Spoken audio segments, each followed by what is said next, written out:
அன்பினர்களே, இஸ்ரவேலின் 2 ஊடகங்களும், அரபு தேசத்திலிருந்து ஒரு ஊடகமும் இலங்கையில் நடைபெற்ற பெரிதாக பேசப்படாத ஒரு செய்தி ஒன்று இன்று வெளியாயிருக்கின்றது. ஜெருசலம் போஸ்ட் என்ற ஒரு செய்தியும், ஜெவிஸ் நியூஸ் +1 என்ற ஒரு செய்தி, இதுவும் இஸ்ரேலிலிருந்து வெளிவரும் ஒரு செய்தித்தாளும், அரப் நியூஸ் என்ற 3 ஊடகங்கள் இன்று செய்தி வெளியாயிருக்குது. இனிமேலும் இந்த செய்திகள் வெளியாகும். என்னவாம், மாத்தறையில் சிங்களவர்களும் பௌத்த பிக்குகளும் இஸ்ரேலியர்களுக்கு எதிராக மிகப்பெரிய ஒரு போராட்டம் நடத்தி இருக்கின்றார்கள். சுமார் ஒரு 200 to 300 பொதுமக்களாக. இனி ஆவுண்டா பௌத்த பிக்கு மடிச்சு கட்டி அந்த மஞ்ச உடைய தூக்கி போட்டு இறங்குறது தானே. இதைத்தான் நாங்க மாத்தறை சம்பவம். இது மாத்தறை, எங்க மாத்தறை இருக்குது? மாத்தறை மாவட்டம் கிரிக்கெட்டியே is located in the Matara district of southern province. தென் மாகாணத்தின் மாத்தறை மாவட்டத்தின் கிரிக்கெட்டிய லொகேட்டட் தான் இந்த இடம். இது ஒரு அருகம்பை, அம்பாறை மாவட்டம் பொத்திபில் அருகம்பை போன்று மிக பனிச்சற்கள் ஸ்ட்ரஃபிங் போகக்கூடிய மிகவும் ஒரு அதாவது பிரபல்யமான, நமக்கு தெரியாது, உலக பரப்பில் உலக ஊடகங்களில் வெளிவருகின்ற பிரபல டூரிஸ்ட் பிளேஸ். அங்கேதான் பிரச்சனை. இதுதானே நாம பொத்துவிலையும் சொல்லியிருந்தோம். என்ன கேட்டா மீண்டும் சொல்லலாம், இஸ்ரேலியர்கள் இங்க வரணும், ஒரு பகுதியை பிடிக்கணும், அப்பதான் இந்த நாடு உருப்படும். ஏனெனில் வறுமை ஒருபோதும் இந்த நாட்டில இருந்து விடுதலை பெறாது. வறுமை போகாது. வறுமை போகாட்டி கிரிமினல் இந்த கிரைம் அதிகரிக்கும், கிரிமினல் குற்றவாளிகள் கூடுவார்கள்.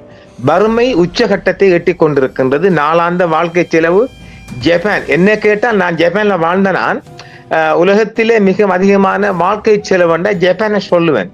ஜப்பானை விட கூட இப்ப 1 கிலோ பச்சை மிளகாய் நம்ம ஊர்ல 1600 ரூபான்னு சொன்னால் நாம் எங்க ஜப்பான்லயா வாழ்றோம்?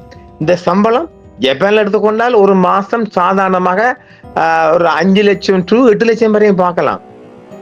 அதே சம்பளம் தான் அதே ஒரு நாள் சம்பளம். இச்சிமென் என்று சொல்லுகின்றது 10,000 yen, ஜப்பான் yen. அதுதான் இன்றைக்கு விலை. இன்றைக்கு அந்த நான் இருந்த காலங்களில் 50 பைசா, நம்ம ஊர்ல 50%, இன்றைக்கு ஒரு 200 ரூபா கிட்ட நெருக்கி பாருங்களேன் சாதாரணம். அப்படி ஒரு 5 லட்சம் 6 லட்சம் 7 லட்சம் எடுக்கிறாங்க குறைஞ்ச சம்பளம். அதுக்கு சரி, நம்ம ஊர்ல சாதாரணமா ஒரு லேபர் தொழிலாளி பெறுவது 3000 சம்பளம். 2000 போடும். 3000 சம்பளத்துல பச்சை மிளகாய் மாத்திரம் 1600 ரூபான்னா மத்த சாமான பார்த்துக் கொள்ளுங்க. இப்படி ஆகதான் இந்த வாழ்க்கை போகுது. அதனால தான் நான் சொல்வது, இஸ்ரேலியர்கள் எங்கெல்லாம் டூரிஸ்ட் அங்க வந்து நீ பெர்மனண்டா குடியேறணும், அப்பதான் அங்க யானம் பிறக்கும்.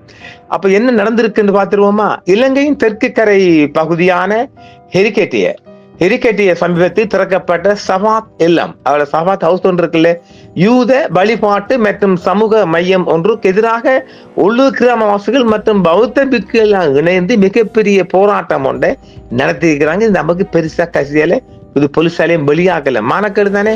என்றால் ஈடுபட்ட தனிக்கர சிங்களமும் பௌத்த பிக்கும் இல்லை, மான மரியாதை போகும் இல்லை. அந்த இப்ப போய்கொண்டிருக்க இஸ்ரேலில் இலங்கையின் பிரபல சுற்றுலா தலமான ஹெரிகேட்டியாவுக்கு வருகை தரும் இஸ்ரேலிய மற்றும் யூத சுற்றுலா பயணிகளுக்கு கஷோர் அவட உணவு மற்றும் வழிபாட்டு வசதிகளை வழங்குவதற்காக 2 வாரங்களுக்கு முன்பு இந்த சபாத்தில்லம் திறக்கப்பட்டிருக்குது. சும்மா திறக்கல, சட்டப்பூர்வமா தான். ஹெரிகேட்டிய பகுதி ஏராளமான வெளிநாட்டு மற்றும் சுற்றுலா பயணிகள் மற்றும் ஷர்ஃபிங், இந்த பனிச்சறுக்கல் செய்வோர் விரும்பும் ஒரு சிறிய கடற்கரை பகுதியாகும் என்று தகவல் வந்திருக்குது இஸ்ரேலில் இருந்து. இது ஒன்றும் இலங்கை செய்தி அல்ல. சரி, போராட்டத்துக்கான காரணம் என்னவாம்? சட்டவிரோத செயற்பாடுகள் மற்றும் அனுமதியின்மை என்றும், இந்த மையம் உரிய அனுமதிகள் மற்றும் உள்ளூர் சமூகத்தின் ஒப்புதல் இன்றி செயல்படுவதாக கிராமவாசிகள் குற்றம் சாட்டியுள்ளார்கள். மேலும் இஸ்ரேலிய சுற்றுலா பயணிகள் சில வணிகங்களை முறையான அனுமதியின்றி நடத்துவதாகவும், செல்லுபடியாகும் பணி விசாக்கள் என்று சக நாட்டினரை வேலைக்கு அமர்த்துவதாக அவர்கள் தெரிவித்தனர். இல்லை, இஸ்ரேல் வணிக சென்டர்ல அந்த ஊருக்காரன் தான் போடுவான், அங்கிருந்து இறக்குமதி ஆக்குறான். ஏன்னா சில சமையலுக்கு அவன் தான் தேவைப்படும். நம்ம ஆளுங்களை எடுக்கல, இவங்களுக்கு வகுத்திருத்தல் வந்துருச்சு. யாருக்கு? சிங்களத்துக்கு.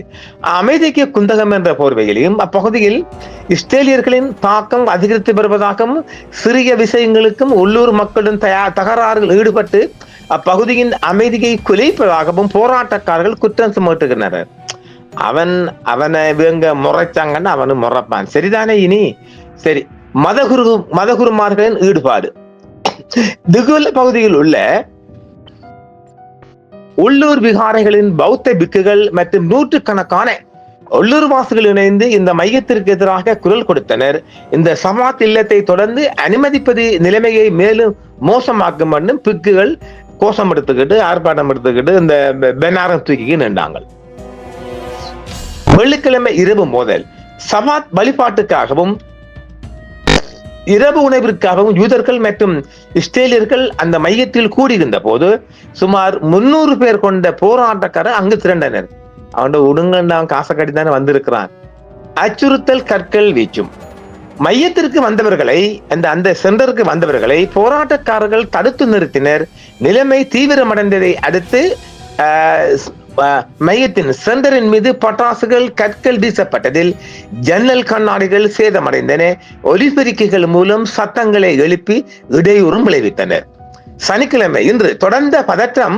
சனிக்கிழமையும் போராட்டங்கள் நீடித்ததுடன் கட்டிடத்தின் மீது கற்கள் மற்றும் பட்டாசுகள் வீசப்பட்டதாக கூறப்படுகிறது. தகவல் அறிந்து வந்த காவல்துறையினர் நிலைமையை கட்டுக்குள் கொண்டு வந்தனர்.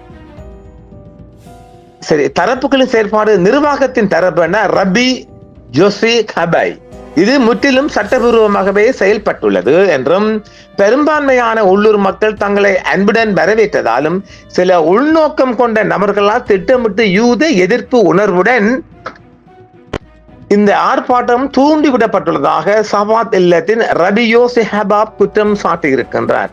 இது பிசினஸ் பிரச்சனைங்க, அங்க மக்களுக்குள்ள பிரச்சனை இல்லை. இதைத்தான் புத்தியிலையும் வந்தது. உள்ளூர் வாசிகள் தரப்பு என்ன சொல்லாங்க என்றால், இது யூதர்களுக்கு எதிராக வெறுப்பு போராட்டம் அல்ல, மாறாக உரிய அனுமதிகளின்றி செயல்படும் நிறுவனங்கள் மற்றும் அப்பகுதியின் அனுமதியை பேணவே இந்த நடவடிக்கை எடுக்கப்பட்டுள்ளதாக அமைப்பாளர்கள் தரப்பில் தெரிவிக்கப்பட்டிருக்கின்றது. இதுதான் இந்த செய்தியின் ஓரல் செய்தியாக வந்திருக்கின்றது. உள்ளூர் செய்தியை மிக்ஸ் பண்ணி இஸ்ரேலில் இருந்து கிடைக்கப்பட்ட செய்தி தான் அது. இப்பொழுது இன்னும் ஒரு செய்தியை பார்ப்போம்.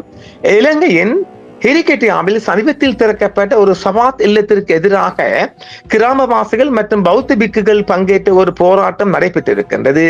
அந்த இல்லத்திற்கு தேவையான அனுமதிகள் உள்ளதா என்பதை அதிகாரிகள் விசாரிக்க வேண்டும் என்றும் விதிமீறல்கள் உறுதி செய்யப்பட்டால் அதை அகற்ற வேண்டும் என்றும் போராட்டக்காரர்கள் கோரிக்கை விடுத்துள்ளனர். இந்த மையம் முக்கியமாக இஸ்ரேலிய மற்றும் யூத பயணிகளுக்கு ஹோசர் உணவு, ஷவாத் உணவு மற்றும் சமூக சேவைகளை வழங்குவதாகவும் நிறுவப்பட்டது. ஆகஸ்ட் 14 அன்று நடைபெற்ற இந்த ஆர்ப்பாட்டத்தில் சுமார் 200 முதல் 300 பேர் கலந்து கொண்டதாக போராட்ட அமைப்பாளர்கள் தெரிவித்திருக்கின்றார்கள். உரிமம் இல்லாத வணிகங்கள் மற்றும் இஸ்ரேலிய பயணிகளை உள்ளடக்கிய வேலை வாய்ப்பு நடைமுறைகள் குறித்தும் சில குடியிருப்பாளர்கள் கவலை தெரிவித்தனர். இந்த குற்றச்சாட்டுகள் இன்னும் குற்றச்சாட்டுகளாகவே உள்ள நிலையில் நிலைமையை ஆராய்ந்து விதிமுறைகள் பின்பற்றப்பட்டதா என்பதை தீர்மானிக்குமாறு அதிகாரிகள் வலியுறுத்தி உள்ளனர். இது ஹெரிகேட்டியாவில் புதிதாக அமைக்கப்பட்ட யூதர்களின் ஷபாட் ஹவுஸ் தொடர்பான சர்ச்சை என்பது உறுதியாகிறது. குறிப்பாக சமூக வலைத்தளங்களில் பரவும் சில தகவல்கள் தவறாகவோ அல்லது மிகைப்படுத்தப்பட்டதாகவோ உள்ளதாகவும் இஸ்ரேல் செய்திகள் தெரிவிக்கின்றது. தென் மாகாணத்தின் மாத்தரை திகுவல்ல ஹெரிகேட்டியா மகா பேனவத்தே தொடம்பஹல பகுதியில் ஒரு முக்கிய சபாத் ஹவுஸ் அமைக்கப்பட்டிருக்கின்றது. இது பாரம்பரிய அர்த்தத்தில் பெரிய சினகாக் அல்ல, யூதர்களுக்கான மத மற்றும் சமூக மையமாக இயங்கும் சபாத் ஹவுஸ் ஆகும்.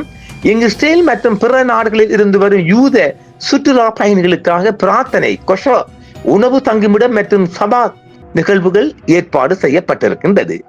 ஏன் இந்த போராட்டம் நடந்திருக்கின்றது? உள்ளூர் மக்கள் மற்றும் பௌத்த பிக்குகள் உள்ளிட்டோர் அந்த நிலையத்தின் சட்டபூர்வ அனுமதிகள் மற்றும் செயற்பாடுகள் குறித்து விசாரணை நடத்தப்பட வேண்டும், அரசாங்கம் இதில் கவனம் செலுத்த வேண்டும் என்றும் போலீஸ் மற்றும் நீதித்துறை இதில் முக்கிய ஈடுபாடு செய்யப்படும் என்றும் இந்த ஆர்ப்பாட்டத்தை அவங்க செஞ்சிருக்கிறாங்க. மேலும் அப்பகுதியில் சுற்றுலா தொழிலில் ஈடுபடுபவர்கள் சிலர் சபாத் ஹவுஸ் மூலம் தங்குமிடம் மற்றும் உணவு உள்ளிட்ட சுற்றுலா சேவைகளை வழங்கப்படுவது உள்ளூர் வர்த்தகர்களை பாதிக்கலாம் என்ற கவலை தெரிவித்ததாக தகவல் வெளியாகிருக்கிறது. தெரியுதானே, அவங்க இப்படி எல்லாம் உணவம் கொடுத்து தங்கிடுமா கூட எங்க ஹோட்டல் எங்க கொண்டு தள்ளுற, கடல்ல தள்ளுறதா, அதனால அதை அகற்றுகின்றது சிங்களத்திர குடி.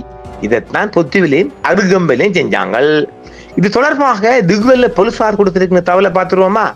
சுமார் 40 பேஜ் நிலத்தில் 3 வில்லாக்கள் இருந்தன, 3 ஹவுஸ். நில உரிமையாளர் சிங்களவர் அந்த இடத்தை ஒரு ஆஸ்திரேலிய நாட்டவருக்கு 5 ஆண்டுகளுக்கு உணவகம் நடத்துவதற்காக குத்தகைக்கு வழங்கியிருந்தார். பின்னர் அந்த ஆஸ்திரேலியர் அங்கு ஷபாத் ஹவுஸ் நடத்த திட்டமிட்டிருப்பது தெரிய வந்திருக்கிறது. இதனால் வெளிநாட்டு சுற்றுலா பயணிகள் அப்பகுதிக்கு வருவதில் பாதிப்பு ஏற்படலாம் என்ற அச்சத்தில் சுற்றுலாத்துறையை சேர்ந்து சுமார் 200 பேர் போராட்டத்தில் ஈடுபட்டதாக போலீஸ் தெரிவிக்கின்றனர். அதன் பின்னர் நில உரிமையாளர் ஒப்பந்தத்தின் அடிப்படையில் 14 நாட்களுக்குள் அந்த இடத்தை காலி செய்யுமாறு சம்பந்தப்பட்ட ஆஸ்திரேலியருக்கு அறிவித்ததாக போலீசார் தெரிவித்தனர். போராட்டக்காரர்கள் பின்னர் கலைந்து சென்றார்கள் போல நடந்திருக்கிறது. இத முக்கிய செய்தி என்னவென்றால், சமூக வலைத்தளங்களில் இலங்கையின் முதலாவது யூத சினகோக் ஹரிகேட்டியாவில் திறக்கப்பட்டது என்ற தகவலும் பரவியது. இது தவறாக வழிநடத்தும் தகவல் என டெக்ஸ் கிரசென்டோ என்ற ஒரு ஆய்வு மையம் தெரிவித்திருக்கின்றது. இலங்கையின் ஹிரிகேட்டியாவுக்கு முன்பே கொழும்பு, பெலிகமே, ஹிக்கடுபே, அருகம்பே மற்றும் எல்லே உள்ளிட்ட இடங்களில் ஷபாத் மையங்கள் ஏற்கனவே இயங்கி வருகின்றது. மேலும் கொழும்பில் பிரிட்டிஷ் ஆட்சி காலத்திலேயே ஒரு யூத சினகோக் இருந்ததாகவும் அந்த ஆய்வு தெரிவிக்கிறது. இந்த யூத சினகோக் திறக்கப்பட்டதால் பௌத்தர்கள் எதிர்ப்பு என்ற ஒரே கோணத்தில் பார்க்க வேண்டிய சம்பவம் அல்ல. தற்போதைய தகவலின்படி சட்ட அனுமதிகள், அந்த மையத்தின் செயற்பாடுகள், சுற்றுலா வணிகத்தின் மீதான தாக்கம் மற்றும் பாதுகாப்பு தொடர்பான உள்ளூர் கவலைகள் ஆகியவை போராட்டத்தின் முக்கிய காரணங்களாக முன்வைக்கப்பட்டுள்ளது. மேலும் வைரலாக பரவும் ஹிரிகேட்டியாவில் சினகோக் திறப்பு புகைப்படங்களில் சில உண்மைகள் இலங்கையில் எடுக்கப்பட்டவை அல்ல என்றும் டெக்ஸ் கிரசென்டோ கண்டறிந்துள்ளது. தற்போதைய 2026 ஆகஸ்ட் 22ஆம் தேதி நிலவரப்படி ஹிரிகேட்டியா பகுதியில் நிலைமை கட்டுக்குள் கொண்டு வரப்பட்டுள்ளதாகவும் போலீஸ் தெரிவிக்கிறது. ஆனால் விவகாரம் முழுமையாக முடிவுக்கு வந்ததாக உறுதியாக தகவல் இல்லை. ஆகஸ்ட் 14 அன்றை அகற்றக்கோரி இந்த ஷபாத் ஹவுஸை அகற்றக்கோரி உள்ளூர் மக்கள் மற்றும் பௌத்த பிக்குகள் போராட்டம் நடத்தி இருக்கின்றார்கள்.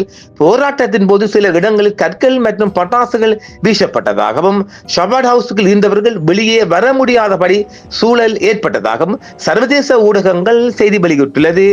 அமெரிக்கா, இஸ்ரேல் மற்றும் ஜெர்மனியிலும் இந்த ஷபாத் ஹவுஸ் குறித்த செய்திகள் வெளியாகி வருகின்றதாகவும் செய்திகள் தெரிவிக்கின்றது. பின்னர் போலீசார் தலையிட்டு பாதுகாப்பை அதிகரித்ததால் நிலைமை தற்காலிகமாக அமைதியானது என்ற தகவல்கள் தெரிவிக்கப்பட்டுள்ளது.